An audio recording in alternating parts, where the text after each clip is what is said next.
ఎవరు రాశారో కానీ 2 చేతులు ఎత్తి నమస్కరిస్తున్నాను.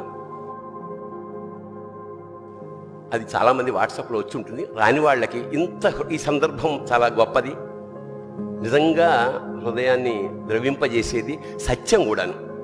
నాన్న ఎందుకో వెనకబడ్డాడు, అది శీర్షిక. అమ్మ 9 నెలలు మోస్తే నాన్న 25 ఏళ్ళు. రెండూ సమానమే అయినా నాన్న ఎందుకో వెనకబడ్డాడు.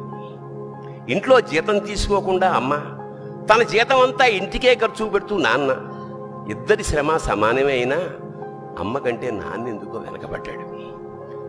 ఏది కావాలి అంటే అది వడ్డీ పెడుతూ అమ్మ, ఏది కావాలంటే అది కొని పెడుతూ నాన్న.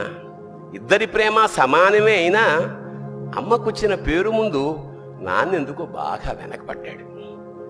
ఫోన్లోనూ అమ్మ పేరే, దెబ్బ తగిలినప్పుడు అమ్మ అని పిలవనే, అవసరం వచ్చినప్పుడు తప్ప మిగతా